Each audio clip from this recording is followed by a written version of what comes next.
നമസ്കാരം എല്ലാവർക്കും very good morning from US. അമേരിക്കയിലെ ചിക്കാഗോയിലുള്ളത്. സമയം രാവിലെ 6:45. രാവിലെ തന്നെ ഇതേ പുറത്ത് നല്ല മഞ്ഞൊക്കെ ഇങ്ങനെ വീഴുന്നുണ്ട്, നല്ല മഴയൊക്കെയാണ്. നമ്മൾ കഴിഞ്ഞ ദിവസം നമ്മൾ ലാൻഡ് ചെയ്തത് ലാസ് വേഗാസിലായിരുന്നു. പക്ഷെ അവിടെ ഞങ്ങൾക്ക് ഇങ്ങനെ വീഡിയോ എടുക്കാൻ പറ്റിയിട്ടില്ല. അവിടെ അധിക ദിവസം ഞാൻ സ്റ്റേ ചെയ്തിട്ടില്ല, അതാണ് എൻ്റെ സത്യം. അവിടെ നല്ല വെയിലും കാര്യങ്ങളൊക്കെ ആയിരുന്നു. പക്ഷേ അവിടുന്ന് ചിക്കാഗോ എത്തിയപ്പോൾ ക്ലൈമറ്റ് നേരെ മാറി.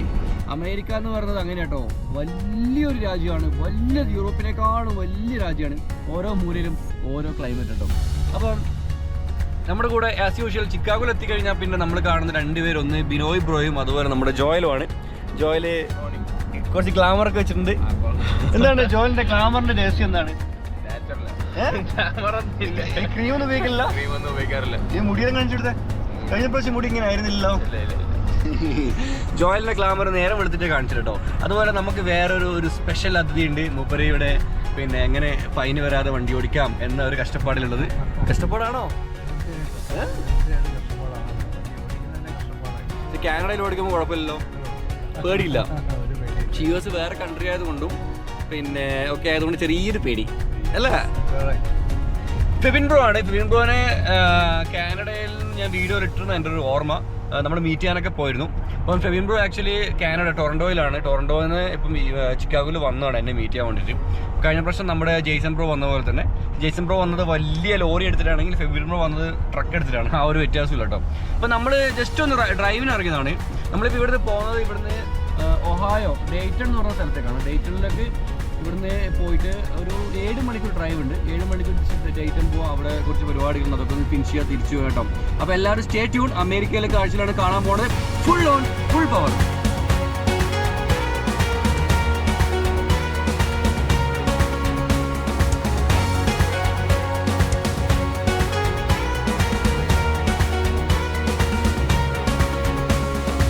മഴ കുറഞ്ഞു വരുന്നുണ്ട്, നല്ല വെളിച്ചം വരാൻ തുടങ്ങിയിട്ടുണ്ട്. പക്ഷെ എന്നാലും നമുക്ക് വെയിൽ ഇവിടെ കിട്ടില്ല. കാരണം വെതർ നോക്കുമ്പം നമ്മൾ പോകുന്നിടത്ത് മഴയാണ്. അതുപോലെ ചിക്കാഗോയിൽ നാളെ മുതൽ മഞ്ഞ് വീഴ്ച കേട്ടോ. അതുകൊണ്ട് തന്നെ ചെറിയൊരു ഡാർക്ക് ക്യാമറയിലടിക്കും.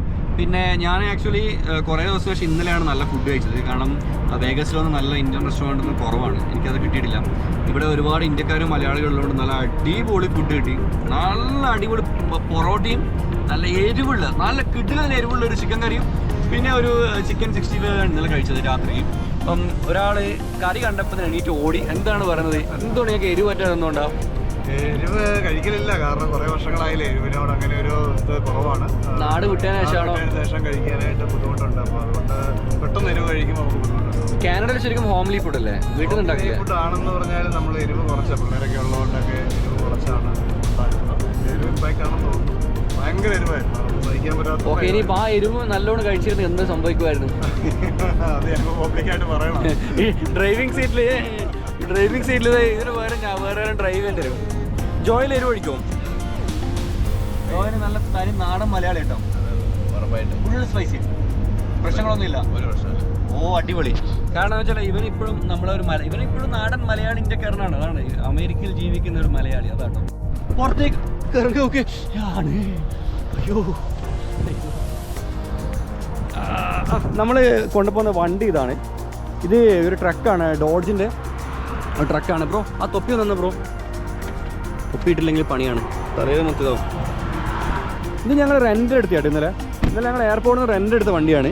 പിന്നെ അതിലും ഒരു കോമഡി ഉണ്ട്. കാരണം നമ്മളെ ഈ ആടെ ഇരിക്കുന്ന അമ്മച്ചിയോട് നമ്മൾ പറഞ്ഞ SUV ആണെന്ന് തന്നെ. അപ്പോൾ ഞാൻ ചോദിച്ചു ട്രക്ക് കിട്ടുന്നത്, കാരണം നമുക്ക് ഈ ട്രക്കിനോട് ക്രൈസ് അല്ലേ. അപ്പോൾ അമ്മച്ചി എന്തോ പറഞ്ഞു, എനിക്ക് മനസ്സിലായിട്ടില്ല, മൂപ്പർക്ക് മനസ്സിലായിട്ടില്ല. അങ്ങനെ $300 ഞങ്ങൾക്ക് 3 ഡേയ്സിലേക്ക് റെൻ്റ് ആയത്. അപ്പം ഞങ്ങളങ്ങനെ പാർക്കിംഗ് യാർഡ് പോയിട്ട് ഞങ്ങൾ ഒരു നിസാൻ്റെ SUV തപ്പി നടക്കില്ല, കിട്ടുന്നേ ഇല്ല. അപ്പോൾ അവിടെ സ്റ്റാഫിനോട് പറഞ്ഞപ്പോൾ സ്റ്റാഫാണ് ഈ വണ്ടി കാണിക്കുന്നത്. ശരിക്കും പറഞ്ഞാൽ ഞങ്ങൾ ഞെട്ടിപ്പോയി. കാരണം ഈ വണ്ടി ഞങ്ങൾ ആഗ്രഹിച്ച വണ്ടി ഞങ്ങൾ പോലും അറിയാണ്ട് ഞങ്ങൾക്ക് റെൻറ്റ് കിട്ടി കേട്ടോ.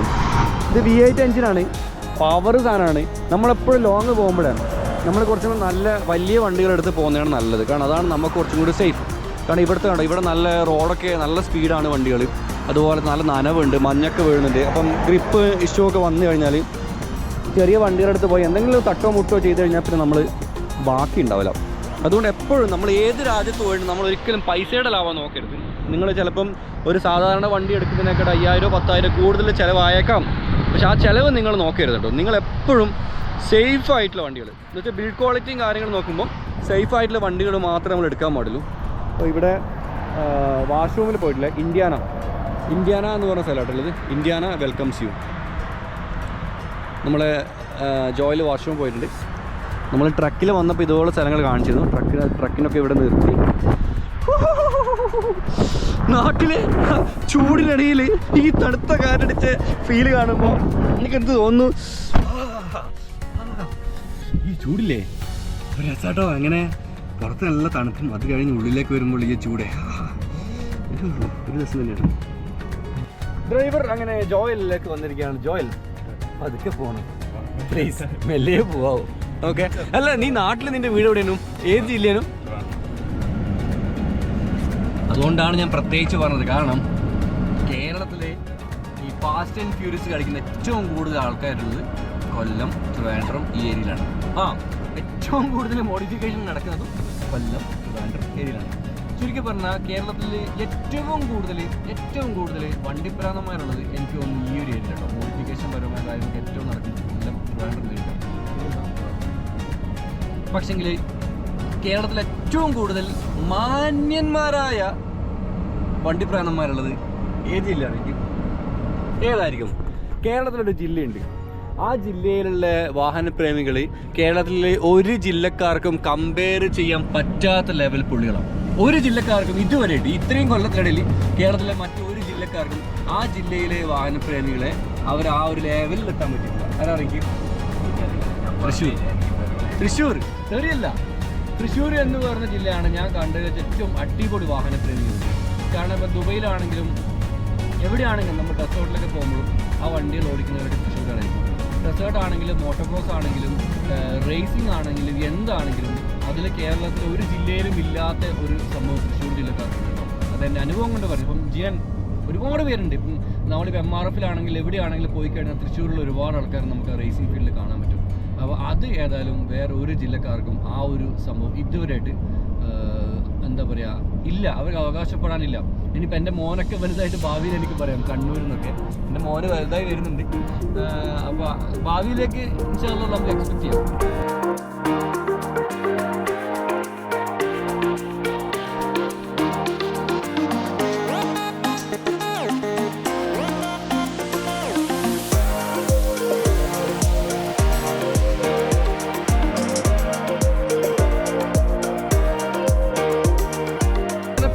ഇവിടെ നല്ല വെയിലാണ്, കണ്ടില്ല നിങ്ങളിപ്പോൾ ബാക്ക്ഗ്രൗണ്ട് മ്യൂസിക് ഇട്ട് കണ്ടില്ലേ? നല്ല അടിപൊളി മനോഹരമായ വ്യൂ ആണ് ആ ഒരു വെയിലൊക്കെ ഇങ്ങനെ വന്നപ്പം. പിന്നെ അതേപോലെ തന്നെ വേറെ സംഭവം നടന്നു. എൻ്റെ വാച്ചിലിപ്പോൾ സമയം 9:20 കണ്ടല്ലോ. 9:20 വാച്ചിൻ്റെ ടൈം. പക്ഷേ ഇവിടെ എത്തുമ്പോൾ ടൈം സോൺ ചേഞ്ച് ആയി 10:23 ഈ ചിക്കാഗോയും ഇൻഡിയാനാപോളിസും തമ്മിൽ 1 hourൻ്റെ ടൈം ചേഞ്ചിങ് കേട്ടോ. എനിക്ക് തോന്നുന്നത് 100 കിലോമീറ്റർ എങ്ങാണ്ട് നമ്മൾ ഓടിച്ചല്ല ബ്രോ. ആ 100 കിലോമീറ്ററിൻ്റെ അടുത്താണ്. 100 കിലോമീറ്ററിൻ്റെ ഉള്ളിൽ തന്നെ ടൈം സോൺ ചേഞ്ച് ചെയ്യും. അതാണ് പ്രത്യേകത. അപ്പോൾ ഇവിടെ കുറച്ചും കൂടി നല്ല വെളിച്ചവും കാര്യങ്ങളെല്ലാം വന്നു. ഇനി നമുക്ക് 141 മൈൽസ് 2 hours and 10 minutes നമുക്ക് ഡ്രൈവ് ഉണ്ട്. എന്നാലും നമ്മൾ അവിടുന്ന് വിടുമ്പോൾ നല്ല മഴ ഒക്കെ ഇവിടെ വെളിച്ചമൊക്കെ വന്നപ്പം ഒരു ഉഷാറായി കേട്ടോ. പിന്നെ എന്താ പറയുക, ഒരു രസമുണ്ട് കാണാൻ. ഇപ്പോൾ വയലുകളും കാര്യങ്ങളൊക്കെ ആയിട്ട് കാണാനും നല്ലൊരു വൃത്തിയുണ്ട്. മെയിനായിട്ട് രസം ഈ ട്രക്കുകളാണ്. നല്ല അണിഞ്ഞൊരുങ്ങി വരുന്ന ട്രക്കുകൾ, നിക്കിളിംഗ് ഒക്കെ ചെയ്ത് പൗഡർ കോട്ടിംഗ് ഒക്കെ ചെയ്ത് നല്ല സെറ്റിൽ കളർഫുൾ ട്രക്കുകളൊക്കെ നമുക്ക് കാണാൻ പറ്റും. വാവ്.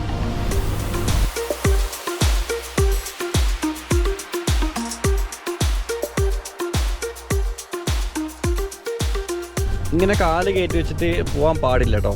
കാരണം ഇവിടെയാണ് എയർ ബാഗ് വരുന്നത്. ഞാൻ ഇവിടെയാണ് കാല് വെച്ചത്. ഇപ്പോൾ വീഡിയോ എടുക്കുമ്പോൾ എടുത്തിൻ്റെ മുകളിൽ കയറ്റി വെച്ചതാണ്. മടുപ്പെല്ലാം വരാൻ തുടങ്ങിയിട്ടുണ്ട് അല്ല ബ്രോ. 50 miles 47 minute. ബ്രോ എങ്ങനെയുണ്ട് ബ്രോ? എന്താണ് ഫീൽ ആവുന്നത്? നല്ല മടുപ്പുണ്ട്. നിങ്ങൾ പറഞ്ഞത് കറക്റ്റ് ആയിട്ടുള്ള കാര്യമാണ്. തുടക്കത്തിലുള്ള ആവേശം ഇപ്പം കാണുന്നില്ലല്ലോ. ഇവർ പിന്നെ ഇവിടെ വണ്ടി ഓടിച്ച് നല്ല പരിചയമാണ്, കുഴപ്പമില്ല. ഓക്കെ. അതുപോലെ ഡേറ്റിൽ ഞാൻ നിങ്ങൾക്ക് വേറെ കാര്യം കാണിച്ചിടാം. കാരണം പലർക്കും അമേരിക്കയിൽ വരാനും ഇവിടെ താമസിക്കാനും ഒക്കെ ഒരുപാട് ആഗ്രഹമുണ്ട് അല്ലേ. പക്ഷേ വിസ എന്ന് പറയുന്നത് ഭയങ്കര ടഫാണ്. പക്ഷെ നമുക്കിവിടെ മറ്റു രാജ്യങ്ങളിപ്പോൾ അമേരിക്കയിൽ നമുക്ക് സ്റ്റുഡൻറ്റ് വിസയിൽ വരാനുള്ള ഓപ്ഷൻ ഉണ്ട്. അമേരിക്കയിൽ നിങ്ങൾക്ക് വരാം, പഠിക്കാം, പഠനത്തോടു കൂടി ജോലി ചെയ്യാം. അതുപോലെ പഠിച്ചിറങ്ങി കഴിഞ്ഞാൽ ഇവിടെ ജോലി ചെയ്യാം, ഇതൊക്കെ ഇവിടെ ചെയ്യാൻ പറ്റും. അപ്പം അതിനുള്ള ഒരു ഓപ്ഷനും കൂടി ഞാൻ വീഡിയോയിൽ കാണിച്ചു തരാം. കാരണം നിങ്ങൾക്ക് അങ്ങനെ വരാൻ താല്പര്യമുണ്ട് തീർച്ചയായിട്ടും നിങ്ങൾ വീഡിയോ ഒന്ന് സ്കിപ്പ് ചെയ്യാതെ ലാസ്റ്റ് മൊമെൻറ്റിൽ ഒന്ന് കണ്ടു കേട്ടോ. കാരണം നമ്മൾ അവിടെ നമുക്ക് എന്തായാലും കുറച്ച് സ്റ്റുഡൻസിനൊക്കെ നമ്മൾ കാണുന്നുണ്ട്. അപ്പോൾ അവരോട് സംസാരിച്ചിട്ട് അവരെങ്ങനെയാണ് US വന്നത് ഇതൊക്കെ ഞാൻ പറഞ്ഞുതരാം. നമ്മളിങ്ങനെ ഡേറ്റൺ എത്തിയിരിക്കുകയാണ്. ഡേറ്റൺ ശരിക്കും ഡേറ്റൺ എന്ന് പറയുമ്പോൾ ഡേറ്റോണാണ് എൻ്റെ മനസ്സിൽ വരുന്നത്. ഡേറ്റോൺ നമ്മളെ ആ ഒരു വണ്ടി ട്രയംഫിൻ്റെ വൺ ഓഫ് ദ ബെസ്റ്റ് ബൈക്കാണ്. ഓപ്സ് അത് ആലോചിക്കുമ്പോൾ തന്നെ ഒരു ഫീലാട്ടോ. ട്രയംഫ് ഡേറ്റോൺ. അങ്ങനെ ഡേറ്റണിൽ ഇവിടെ നല്ല ക്ലൈമറ്റാണ്. ആകാശമൊക്കെ നല്ല വെളുത്ത് കിടക്കുന്നുണ്ട്. എന്താണ് ജോയൽ മോൻ സൈഡായി? ഒന്നും പറയാനില്ല. ഇവർക്ക് വിശക്കുന്നുണ്ട്. എനിക്ക് ആക്ച്വലി നോമ്പുള്ളത് കൊണ്ട് വിശക്കുന്നുണ്ട്, പക്ഷെ എന്നാലും എനിക്ക് കൺട്രോളൊക്കെ ചെയ്യാൻ പറ്റും. പിന്നെ ഇവിടെ 11 കാലാണ് എൻ്റെ വാച്ചിൽ, പക്ഷേ ആക്ച്വലി ഇവിടെ 12 കാലായി. അതുകൊണ്ടാണ് ഇവർക്ക് വിശക്കുന്നത്. ഇതാണ് ഡേറ്റണിൽ ഇപ്പോഴത്തെ സിറ്റുവേഷൻ. US ഫ്ലാഗൊക്കെ അവിടെ കിടക്കുന്നുണ്ട്. കാലാവസ്ഥ പുറത്ത് തണുപ്പാണ്. തണുത്ത കാറ്റാട്ടോ, നല്ല കാറ്റടിക്കുന്നത് പുറത്ത് പോയി. വിൻ അപ് ടു 1 ലക്ഷം ക്യാഷ്. Hollywood gaming. ഇവിടെ കസീനോസ് ഒക്കെ ഉണ്ടോ അല്ലേ? ലാസ് വേഗാസിലൊക്കെ ഇഷ്ടംപോലെ കസീനോ ഉണ്ടായിരുന്നു. ഇവൻ ഞാൻ സ്റ്റേ ചെയ്തത് തന്നെ കസീനോൻ്റെ ഹോട്ടലായിരുന്നു കേട്ടോ. ഞാനെപ്പോഴും റൂമിൽ നിന്ന് പുറത്തേക്ക് ഇറങ്ങുമ്പോൾ താഴെയിൽ കസീനോസിൻ്റെ ബോർഡ്സിൻ്റെ ഇടയിലേക്കൂടെയാണ് നമ്മൾ പുറത്തേക്ക് പോകുന്നത്. പക്ഷേ അത് ആക്ച്വലി അവരുടെ മാർക്കറ്റിംഗ് സ്ട്രാറ്റജിയാണ്. അപ്പോൾ അവിടെ വന്ന് ആരാണെങ്കിലും ഒന്ന് ട്രൈ ചെയ്യാൻ വേണ്ടി പൈസ ഇടും. പൈസ ഇട്ടിട്ട് ഒരുപാട് ആൾക്കാരെ പൈസ പോവും, ഒരുപാട് ആൾക്കാർക്ക് പൈസ കിട്ടും. Okay, so the Dayton metro library. ഡേറ്റണിൽ ജീവിക്കുന്ന മലയാളികളുണ്ടെങ്കിൽ കമൻറ്റ് ചെയ്യണം. നമ്മളിപ്പോൾ നല്ലൊരു ഇന്ത്യൻ റെസ്റ്റോറൻറ്റും അന്വേഷിച്ചിട്ടാണ് പോകുന്നത്. മാപ്പ് ഇട്ടോ? എത്ര കിലോമീറ്റർ ഉണ്ട്? 1 മിനിറ്റുള്ള അടുത്ത് തന്നെ ഇന്ത്യൻ റെസ്റ്റോറൻറ്റാ. നല്ല ഗുജറാത്തി ആയിരിക്കുമോ ബ്രോ? നോൺ ഇന്ത്യൻ ആയിരിക്കുമോ? കണ്ട ജോയില് നല്ല ഈസി ആയിട്ട് തടി വരും.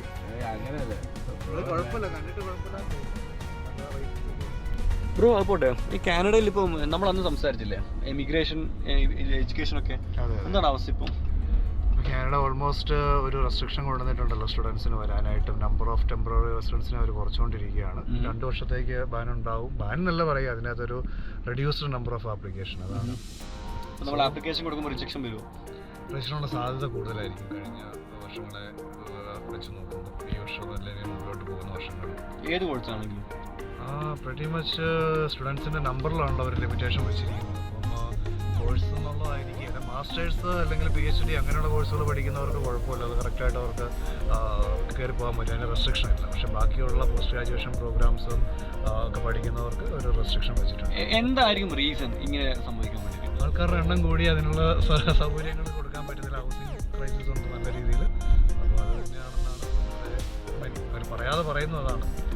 സ്റ്റുഡൻസിന് വന്നു കഴിഞ്ഞാൽ അക്കോമഡേഷൻ കിട്ടുന്നില്ല, കറക്റ്റായിട്ടുള്ള ജോബ് പ്ലേസ്മെൻറ്റ്സ് നടക്കുന്നില്ല. അപ്പോൾ ഒരു നമ്പർ ഈ വർഷം ഒന്ന് ലിമിറ്റ് ചെയ്യുന്നു. ലിമിറ്റ് ചെയ്തിട്ട് ഈ വർഷമല്ല 2 വർഷത്തേക്ക് ലിമിറ്റ് ചെയ്യുന്നു. അത് കഴിഞ്ഞിട്ട് അവർ ഒന്നുകൂടെ അസസ് ചെയ്തിട്ട് ആ നമ്പേഴ്സ് ചിലപ്പോൾ കൂട്ടും, ചിലപ്പോൾ അത് കുറയ്ക്കും. അറിയില്ല അതിൻ്റെ അവസ്ഥ എന്താണെന്ന്. US വണ്ടിൻ്റെ പാർക്കിംഗ് ഇടുന്ന എങ്ങനെയാണെന്ന് കാണിച്ചു തരാം. ഇതൊരു മെഷീനാണ്, ഐസ് മുട്ടായി പോലത്തെ, കോല് മുട്ടായി പോലത്തെ. അതിൽ കാർഡ് ഇട്ടതിന് ശേഷം പിന്നടിക്കും. പിന്നടിച്ചിട്ട് പിന്നെ വണ്ടി നമ്പർ കൊടുക്കും അല്ലേ ബ്രോ? ഏത്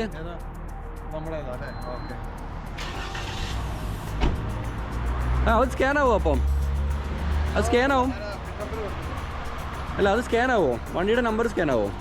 പിന്നെ ഓരോ പാർക്കിങ്ങിലും ഓരോ സാധനം കിടപ്പുണ്ട് കേട്ടോ. ഓരോ വണ്ടിക്കും ഓരോ മെഷീനാണ്. കാർഡ് ഇട്ടതിന് ശേഷം വർക്കാവുന്നില്ല. അത് വർക്കാവുന്നില്ലടാ. തണുപ്പില്ല കേട്ടോ ഇവിടെ. നമ്മൾ വന്നതിനേക്കാൾ നല്ലൊരു ക്ലൈമറ്റാണ്. ഒരു ഇളം തണുപ്പാണ്, ഓവർ തണുപ്പൊന്നുമില്ല. അവിടെ ഒരുപാട് അരയന്നങ്ങളൊക്കെ ഉണ്ട്. US കാനഡയൊക്കെ ഭൂപ്രകൃതിയുടെ കാര്യത്തിൽ ഏകദേശം സെയിം തന്നെ കേട്ടോ. പിന്നെന്താ അപ്രൂവ് വണ്ടി നമ്പർ കൊടുക്കണം. വണ്ടി നമ്പർ കൊടുക്കണ്ട, കിടക്കുന്ന വണ്ടി നോക്കിയിട്ടാണ്. ഇത് അങ്ങോട്ടാണെങ്കിൽ നമുക്ക് പ്രശ്നം, അങ്ങോട്ടാണെങ്കിൽ പ്രശ്നമില്ല. ഇത് ഇങ്ങോട്ടാണ് പ്രശ്നമാണ്. കാരണം ഈ സ്കാനർ പോകണം ഇങ്ങോട്ടേക്കാണ്. അപ്പോൾ നമ്മളത് ഇങ്ങോട്ട് ഇറക്കി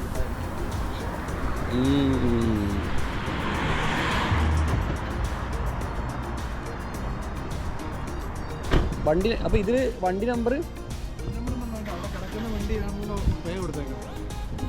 അത് പേ ചെയ്യാം. അങ്ങനെ കേട്ടോ. അതുപോലെ വണ്ടി റിവേഴ്സ് ആക്കിയിട്ട് ഓക്കെ. ഈ വണ്ടി വെച്ച് കഴിഞ്ഞാൽ ഈ വണ്ടിയുടെ നേരെയുള്ള കുറ്റിക്ക് പൈസ എടുക്കും. അതാണ്. അപ്പോൾ നമ്മൾ വണ്ടി അവിടെ വെച്ചിട്ട് ഈ കുറ്റിക്ക് പൈസ എടുത്തിട്ട് വേറെ ആരെങ്കിലും ഒരു വണ്ടി ഇവിടെ കൊണ്ട് ഇട്ട് കഴിഞ്ഞാൽ ആ വണ്ടീൻ്റെ ആയി. അപ്പോൾ നമ്മളെന്തായി എർത്തടിച്ചല്ല അതുണ്ടാവും. വാ, ഇപ്പോൾ റെസ്റ്റോറൻറ്റിലേക്ക് നടന്നുകൊണ്ടിരിക്കലാണ്. ഒരു മനുഷ്യന്മാർ പുറത്തില്ലല്ലോ, എന്തായിരിക്കും? അല്ല, ഇങ്ങനെയാ മോസ്റ്റ്ലി ഞാൻ കണ്ടിരിക്കുന്നതൊക്കെ ഇങ്ങനെ തന്നെയാണ്. ജോയലിനായിരിക്കും കൂടുതൽ ഒരു ഐഡിയ പറയാൻ പറ്റുന്നത്. ഇവിടെ എന്താ ആൾക്കാരും കാണാറില്ല. ടെസ്ല ഇവിടെ ചാർജ് വെച്ചിട്ടൊക്കെ, ടെസ്ല കാറിൻ്റെ ചാർജിങ് സ്പോട്ടാണ് ഇവിടെ ഒക്കെ ഉണ്ട്. ഇതേത് നിസാൻ്റെ ലീഫ് ഇലക്ട്രിക് കാറാണ്, അതും ചാർജ് വെച്ചിട്ടുണ്ട്. ഫുഡ് കഴിച്ച് കഴിഞ്ഞു. പിന്നെ ഈ ഒരു ഡേറ്റൺ എന്ന് പറഞ്ഞൊരു സിറ്റിയിലെ ഭയങ്കര നീറ്റ്, ഭയങ്കര ക്ലീൻ ആണ്. അപ്പം നമ്മൾ പോകുന്ന ഈ വഴിയുണ്ടോ ഒരു ഇതൊക്കെ ഇത് ഒണ്ടാരിയോ ലേക്കിൻ്റെ ഒരു അല്ലേ ഒരു ഫീല്. എന്താ പറയുന്നത് ബ്രോ? നമ്മളൊരു നയഗ്ര ബോർഡറിൽ എത്തിയ ഒരു ഫീലുണ്ട്. വളരെ കറക്റ്റായിട്ട് അതേപോലെ തന്നെ സെയിം. ഈ ഒരു സിറ്റി നമ്മൾ ഇനീഷ്യൽ സ്റ്റേജ് കാണുമ്പോൾ എന്താ ഫീലാണ്? വളരെ നീറ്റ് ആൻഡ് ക്ലീൻ, അതുപോലെ തന്നെ വളരെ കാമാണ് സിറ്റി. നല്ലൊരു സിറ്റി, വളരെ ക്ലീൻ സിറ്റി, അതാണ് പറയുന്നത്.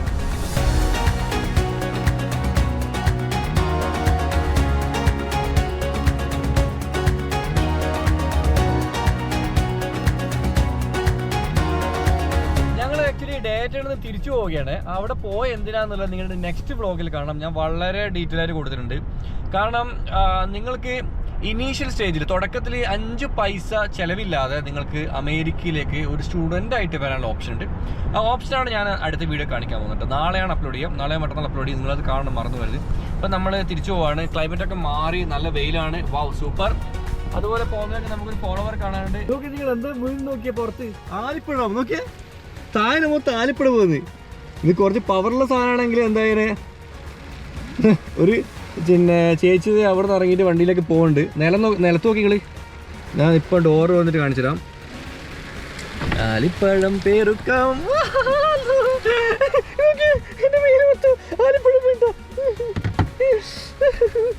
ഓഹോ, ഒരു കോൾ അല്ല, എൻ്റെ പേട്ടയിലുള്ള ആലിപ്പഴം കയറിയാ. നോക്കിയതാ, നോക്കിയാ ഉറപ്പ് നോക്കറിയൻ്റെ. വാവ്, എടാ ഐസ്ക്രീം അടിക്കലോ. എടാ വണ്ടീൻ്റെ ഉള്ളിൽ സോക്സ്, ഷൂവിൻ്റെ ഉള്ളിൽ എല്ലാം ആലിപ്പഴം വീട്ടാ. പടച്ചോരെ പണി, ഇത് പണിയാ കേട്ടോ, ഇത് നല്ല പണിയാ. നോക്കിയാൽ വണ്ടീൻ്റെ ഉള്ളിൽ നോക്കിയാ ആലിപ്പഴം വീട്ട്.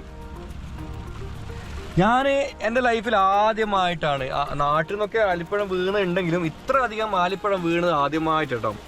അപ്പോൾ ഇത് ഇവിടെ ശീലാപുരം ഇവിടെ എടാ ഇടയ്ക്കിടയ്ക്ക് വീണുകൊണ്ടിരിക്കും, പ്രശ്നങ്ങളൊന്നും ഇല്ലല്ലേ.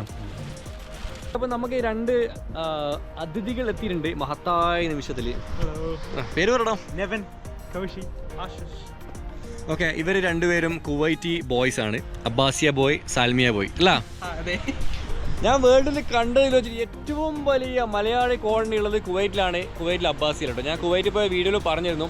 നമ്മുടെ മറ്റേ ഒരു എന്തിപ്പോൾ ഒരു മോഹൻലാലിൻ്റെ പാടമില്ല, എന്തൊരു കോളനി, എന്ത് കോളനി? ബ്രിട്ടീഷ് വിയറ്റ്നാം കോളനി എന്ന് പറയുന്നല്ലേ, അതിനേക്കാളും വലിയ കോളനിയിൽ അബ്ബാസിയിലുള്ളത്. അപ്പോൾ ഇവൻ അബ്ബാസിയിൽ ജനിച്ചു വളർന്നൊരു അബ്ബാസിയ താരം, അബ്ബാസിയ പൗരൻ, 18 years old. നീ എത്ര ഇയേഴ്സ് ഓൾഡ്? 20 years old. ഇപ്പോൾ രണ്ടുപേരും ഇവിടെ സ്റ്റുഡൻസ് ആണ്. നീ എന്താ പഠിക്കുന്നത്? ഹൈസ്കൂൾ എവിടെ? Central high school. നമ്മൾ പോയ സ്ഥലത്ത് തന്നെ. ഓക്കെ, നമ്മൾ അടുത്ത വീഡിയോ കാണിച്ചു തരട്ടോ ഇവിടെ യൂണിവേഴ്സിറ്റി. ആ യൂണിവേഴ്സിറ്റിയാണ് ഇവർ രണ്ടുപേരും പഠിക്കുന്നത്. അപ്പോൾ എന്താണ് പറയാനുള്ളത്? Ohio very good place. നിങ്ങളിവിടെ വരേണ്ടതാണ്, എല്ലാവരും കാണണം, കണ്ടിട്ട് പോകണം. ഒഹായോ നല്ലൊരു സ്ഥലമാണ് താമസിക്കാൻ. ആൾക്കാർ കുറവാണ്, നമ്മളുടെ ആൾക്കാരൊന്നും, പക്ഷേ കാണാൻ ഒത്തിരി ഉണ്ട്, എൻജോയ് ചെയ്യാനുണ്ട് ഒത്തിരി. ആൾക്കാർ കുറവാണെന്ന് എല്ലാവരും വന്നോളും. വരുമല്ലോ, സമയമുണ്ടല്ലോ. ബ്രോ ഒന്നില്ല ഇവിടെ, ഇവിടെ വരും. അതന്നെ. പിന്നെ ഇവർ ആക്ച്വലി ഇവരെ പേരൻസ് ഇവിടെ വന്നാണ് കുവൈറ്റിൽ നിന്ന്, അങ്ങനെയാണ് ഇവർ ഇവിടെ എത്തുന്നത്. അപ്പോൾ ആ പേരൻസിൻ്റെ ഇതിലാണുള്ളത്. പക്ഷെ അവരിപ്പം ഡാലസിലേക്ക് അവർ മാറി. ഇവരിപ്പോൾ ഡാലസിലേക്ക് പോകാൻ നിൽക്കുന്നതാണ്. ഇവരെ പഠിത്തം കഴിഞ്ഞ ഉടനെ കേട്ടോ. Okay, bye bye. ഇപ്പോൾ ആലിപ്പഴം വീണ സ്ഥലമാണ്. ഇപ്പോൾ ആലിപ്പഴം പോയിട്ടൊരു സാധനമില്ല. മിക്കവാറും നേരത്തെ വീണ ആലിപ്പഴമൊക്കെ എൻ്റെ സീറ്റിൻ്റെ അടിയിൽ ഇങ്ങനെ നനഞ്ഞ് പൊതിഞ്ഞ് കിടക്കുന്നുണ്ടാവും. ഓക്കെ, പോവാം. ഡ്രൈവർ അങ്ങനെയല്ല, സോറി, പറപ്പിച്ച് വിട് പാപ്പ. ഞാൻ ആദ്യമായിട്ടാണ് US ഡ്രൈവ് ചെയ്യുന്നത്. എന്താ പറയുക, ഓൾമോസ്റ്റ് ഒരു 35-40 ഇടയിൽ കൺട്രീസിൽ എൻ്റെ ഓർമ്മയിൽ ഞാൻ ഡ്രൈവ് ചെയ്തിട്ടുണ്ട് ബൈക്കിംഗ് കാർ പോയിട്ട്. പക്ഷേ US ഫസ്റ്റ് ടൈമാണ്. US ഡ്രൈവ് ചെയ്യാൻ ഭയങ്കര പേടി. കഴിഞ്ഞ പ്രാവശ്യം വന്നപ്പോൾ ഡ്രൈവ് ചെയ്തില്ല പേടിച്ചിട്ട്. പക്ഷേ ഇപ്രാവശ്യം ഓക്കെ, ഡ്രൈവ് ചെയ്യാന്ന് വെച്ചു. അപ്പോൾ നമ്മൾ റെൻ്റേ കാറാണ്. എനിക്ക് ലീഗലി എനിക്ക് വണ്ടി ഡ്രൈവ് ചെയ്യാനുള്ള ഓപ്ഷൻ ഉണ്ട്. ഞാൻ അവിടെ പിന്നെ വണ്ടി എടുക്കുമ്പോൾ എൻ്റെ പേരും എൻ്റെ ലൈസൻസും കൊടുത്തിട്ടാണ് നമ്മൾ രജിസ്റ്റർ ചെയ്തത്. അപ്പോൾ എനിക്ക് എടുക്കാൻ പറ്റുന്നില്ല കേട്ടോ. പിന്നെ എന്താ പറയുക, അപ്പം ഇവിടുത്തെ ഒരു സ്പീഡ് ലിമിറ്റ് എന്ന് പറയുന്നത് 70 മൈൽസാണ് ഇപ്പോൾ നമുക്ക് സ്പീഡ് ലിമിറ്റ് ഉള്ളത്. 70 മൈൽസ് എന്ന് വെച്ച് കഴിഞ്ഞാൽ ഒരു 110 കിലോമീറ്റർ. അപ്പം ഞാൻ 69 ക്രൂസ് കൺട്രോൾ ഇട്ടിട്ട് സെക്കൻഡ് ട്രാക്കിലാണ് പോണത്. 1, 2, 3 ട്രാക്ക് നമുക്കുണ്ട്. പിന്നെ ഒരുപാട് ട്രക്ക് ഡ്രൈവേഴ്സ് ഉണ്ട്. അപ്പം ട്രക്ക് ഡ്രൈവേഴ്സിൻ്റെ സ്പീഡ് എന്ന് പറഞ്ഞാൽ 65 മൈൽസ് പെർ അവർ. അപ്പോൾ ചില സമയത്ത് പല ആൾക്കാർ അതിനേക്കാൾ കൂടുതൽ സ്പീഡിൽ ബേക്കിൽ ഇങ്ങനെ അടിച്ചു വരും, പേന്ന് മഞ്ഞ് നല്ല രസമാണ്. പിന്നെ ചില സ്ഥലങ്ങളിൽ കൺസെഷൻ ഗോയിങ് ഓണിൽ ബോർഡും വെച്ചിട്ട് 55 മൈൽസിലേക്ക് അവരെന്ത് ചെയ്യും, സ്പീഡ് റെഡ്യൂസ് ചെയ്യും. പക്ഷെ എന്നാലും ആൾക്കാരൊന്നും റെഡ്യൂസ് ചെയ്ത് കാണുന്നില്ല കേട്ടോ. നല്ല ഫൈനാണ്. റോഡ് മുഴുവനും പോലീസുകാരുണ്ടാവും. മറ്റേ ഒരു ഗൺ ക്യാമറ ഉണ്ട് അവരുടെ അടുത്ത്. ഇങ്ങനെ നമ്മുടെ മൂവീസിലൊക്കെ കാണില്ല ആ സാധനം. അത് വെച്ച് ഇങ്ങനെ പിടിക്കും, സ്കാൻ ചെയ്യും. ഓവർ സ്പീഡ് ഉണ്ട്, അവർ വെഹിക്കിൾ ചേസ് ചെയ്ത് വരും, ലൈറ്റ് ഇടും, സൈഡാക്കും, ഫൈൻ എഴുതിയിട്ട് അവരങ്ങ് പോകും. ഫൈൻ $1000 വരെയൊക്കെ ഫൈൻ വരും. ഓൾമോസ്റ്റ് 85,000 90,000 റുപ്യ അടുത്തൊക്കെ ഫൈൻ വരും കിട്ടും. നമ്മുടെ നാട്ടിൽ MVD 500 രൂപ ഫൈൻ ഇടുമ്പോൾ എല്ലാവരും ഒച്ചപ്പാടാക്കുന്നില്ലേ? ഇവിടെയൊക്കെ അതിൻ്റെ 10 ഇരട്ടിയാണ് ഫൈന്. 10 എന്നല്ല, അതിനും കൂടുതലാണ് സംഭവം. ഞാൻ ഒരുപാട് കാഴ്ചകൾ കാണിക്കാൻ വേണ്ടിയിട്ടാണ് ബ്ലോഗ് തുടങ്ങിയത്, ടു ബി ഓണസ്റ്റ്. പക്ഷേങ്കിൽ ആ മഴയും മഴക്കാറിലും കാരണം നമ്മൾ എല്ലാം കുളയല്ല. ഞാൻ പോകുന്ന വഴിക്കൊക്കെ അവിടെ ഇവിടെയൊക്കെ നിർത്തിയിട്ട് ഒരുപാട് കാര്യങ്ങൾ കാണിക്കണമെന്ന് ആഗ്രഹം ഉണ്ടായിരുന്നു. ഐ എം സോറി, ഒരു ഓപ്ഷൻ ഇല്ല കൊണ്ടിട്ട്. മഴ വന്നു കഴിഞ്ഞാൽ ഇപ്പം നടക്കും, എനിക്കറിയില്ല. ബ്ലോഗൊക്കെ വെള്ളത്തിലായി, അതാണ് സത്യം. പിന്നെ ഒരു കാര്യം, നാളെ ഞാൻ അപ്ലോഡ് ചെയ്യുമ്പോൾ ഒന്ന് വീഡിയോ നിങ്ങൾ മിസ് ചെയ്യരുത്. കാരണം ഞാൻ അവിടെ ആ യൂണിവേഴ്സിറ്റി പോയിരുന്നു. അതിൻ്റെ അകത്തൊക്കെ ഒരുപാട് കറങ്ങി, അവിടുത്തെ എല്ലാ ഫെസിലിറ്റീസും കണ്ടു. അവിടെ ഒരുപാട് മലയാളികളുണ്ട്, അവരോടൊക്കെ സംസാരിച്ചു. ഒരുപാട് പേർക്ക് അമേരിക്ക വരണമെന്ന് ആഗ്രഹമുള്ള ആൾക്കാരല്ല, ഒരുപാട് ആൾക്കാരുണ്ട്. അമേരിക്കയിൽ പോകണം, സെറ്റിൽ ആവണം, നമുക്ക് ആഗ്രഹമുള്ള ആൾക്കാരുണ്ട്. വിസയുടെ നിയമങ്ങളുടെ പ്രശ്നങ്ങൾ കൊണ്ടൊക്കെയാണ് പലർക്കും വരാൻ പറ്റാത്തത്. അപ്പം നിങ്ങൾക്ക് ഒരു പൈസ ചിലവില്ലാതെ അമേരിക്ക പോകാനുള്ള, വന്ന് പഠിക്കാനുള്ള ഓപ്ഷനാണ് നാളത്തെ വീഡിയോയിൽ ഞാൻ പറയാൻ പോകുന്നത്. അതുപോലെ ഇൻസ്റ്റാഗ്രാമിൽ ഞാൻ ഇടുന്നുണ്ട്. അപ്പം നിങ്ങൾ ഇൻസ്റ്റ ഫോളോ ചെയ്യുക. അതുപോലെ നാളത്തെ വീഡിയോ മസ്റ്റായിട്ട് കാണുക. ഇനി അങ്ങോട്ടേക്ക് നല്ല നല്ല വ്ളോഗ്സ് വരും. നമ്മൾ US നിന്ന് വ്ളോഗ്സൊക്കെ വരുന്നുണ്ട്. ബിനോയ് ബ്രോൻ്റെ വീട്ടിലേക്ക് പോകണം. അവിടുന്ന് ആ ഫാമിലിൻ്റെ വീഡിയോസൊക്കെ ഞാൻ കാണിച്ചിട്ടോ. ഓക്കെ. പിന്നെ ഇവിടെ നമ്മൾ ന്യൂയോർക്ക് പോയിട്ട് അവിടെ നിന്ന് ദുബായ് പോകും ഇൻഷാ അല്ലാ. പെരുന്നാൾ കഴിഞ്ഞിട്ടൊക്കെ ഒരുപക്ഷെ വീഡിയോ നിങ്ങൾ കാണുമെന്ന് എനിക്ക് തോന്നുന്നത്. അങ്ങനെയാണെങ്കിൽ സപ്പോർട്ട് ചെയ്യണം, അത്രേ പറയാനുള്ളൂ. തീർച്ചയായിട്ടും പഴയ പോലെ തിരിച്ചു വരാനുള്ള ഒരു തയ്യാറെടുപ്പിലാണ് ഇനിയിപ്പോൾ ഉള്ളത്. അപ്പം നിങ്ങളെല്ലാവരും എൻ്റെ കൂടെ ഉണ്ടാവണം കേട്ടോ.